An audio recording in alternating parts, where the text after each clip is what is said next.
Hey guys, Neomis here. Now for today's video, I need to talk to you about David Luiz. That's right, David Luiz been linked with Benfica on a move back and he is in talks. I'll be giving my thoughts on why we should keep David Luiz. Also, Barcelona midfield player Rafinha been linked to Arsenal as well. I'll be giving my thoughts on that. But until then, stay tuned to my thoughts and my views. And if you haven't done so already, please hit the subscribe button below. Please continue to comment on the videos and remember to like this video.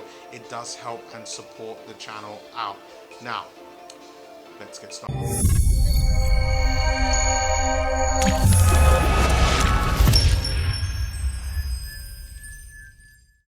So let's talk about David Luiz.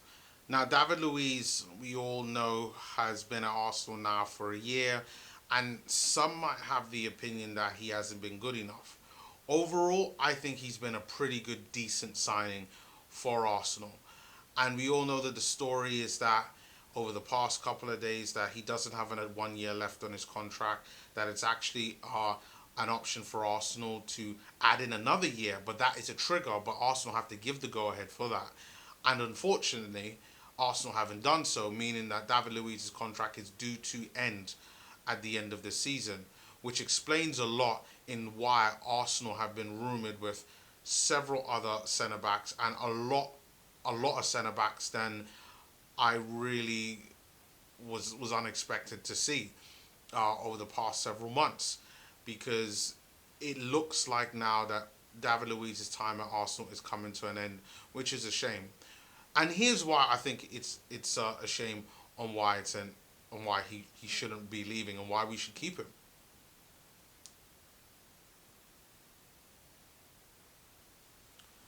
First of all, let's talk about David Luiz's accolades.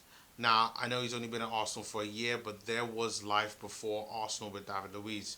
We know he's had his time at Benfica, had his time at Chelsea. Our first instance was sold by Chelsea to PSG, had some time there, and also came back at Chelsea and now with Arsenal.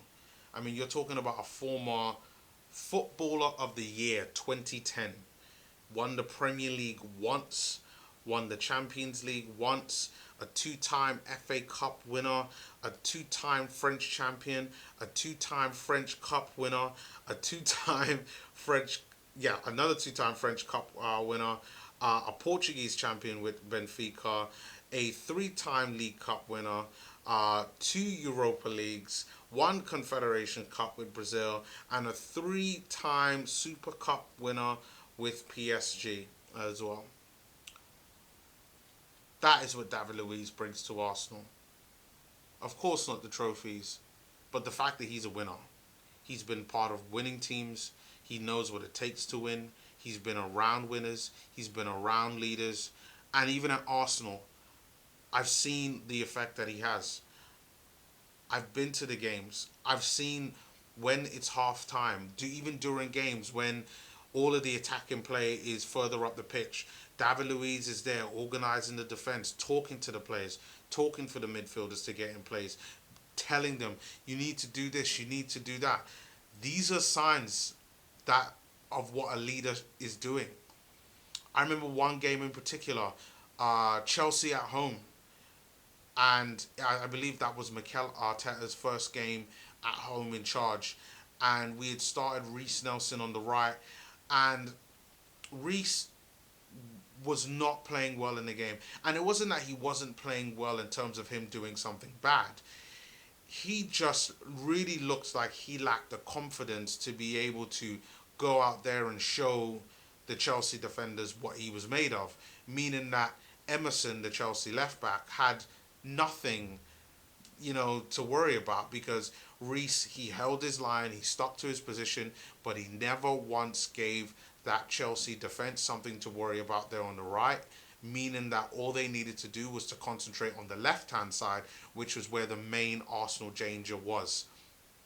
But during that game, as the game went forward, David Luiz, the leader that he was, talking to Reiss Nelson, giving him those words of encouragement at half time when everybody was going in. giving those more words of encouragement to Reece Nelson, giving those words of encouragement to the likes of Joe Willock and a lot of the younger players. And it is those type of leadership qualities is exactly what we need to see. It's quite clear that there are a lot of players that look up to David Luiz. And you might laugh at that or scoff at that, but when it comes to a football sense, as I said before, with all of his accolades, David Luiz has been a successful football player. He knows what it takes in order to be a success. Now, you might not think that he is very not a success, but he is. He's been around successful players. He knows what it takes to be a success. He knows what it takes for attacking players to be successful, being a defender. And this is why I'm really surprised to see this. Now, I get it. David Luiz, Portuguese speaking, Benfica, is the first club he was at in Europe, and he wants to finish his career off there. I completely get that. And I understand that Arsenal might not be the club that he want to finish his career at. And I'm not even asking for him to finish his career at Arsenal. But what I am asking is that Arsenal to make the sensible decision to go and sign David Luiz for another year, because even though we do have some young talented centre backs coming through, the likes of Mavropanos and Rob Holding and William Saliba, Callum Chambers, those, ready to come in and fill his spot. The fact of the matter remains is that when it comes to the balance of the team and creating a structure where, there aren't just young players, where there is some type of seniority and leadership on the pitch, David Luiz gives that. So, if you don't believe me, leave your comments below. I really wouldn't be interested in hearing you guys' thoughts on this, but for me, I think we need to be keeping David Luiz, but leave your comments below on if you feel we should keep David Luiz. And then finally, I want to talk about Barcelona central midfield player Rafinha. Now, Rafinha is 28 years old, currently playing for Celta Vigo on loan from Barcelona. And as you probably saw a few days ago, I know I didn't upload a video, but Arsenal have come out, or at least have come out and said via various different sources, along with Tottenham, that they will not be spending a lot of money in this transfer window, that they will be looking for more for free transfers as well as swap signings. So, not surprising that this has come through, but Rafinha, attacking midfield player from Barcelona, again, Brazilian, Portuguese speaking, we obviously know where this has come from. This is Edu, just written all over it. And Rafinha, obviously the brother of Thiago Alcantara, currently plays for Bayern Munich, and is a really good, solid player, to be really honest. Now, traditionally, I probably would have been like, no, we don't need him. We have a lot of midfield players. But when you start to think about the players that we have at Arsenal and potentially what he could give us, especially when factoring the current situation, which is the most important part of this, is the fact that COVID's going on and we're in such a shitty transfer situation with very little money, that we do need to be watching out with our funds. Rafinha doesn't look like a bad shot. And the reason why I say that is because the players that are looking to come up off of our books are the likes of Eldene and Maitland-Niles and Mkhitaryan, and I think the club would really want also to get Mesut Ozil off their books as well. So when you start kind of culling the players who at least Arsenal want to get rid of, and you know what, put Guendouzi in there as well.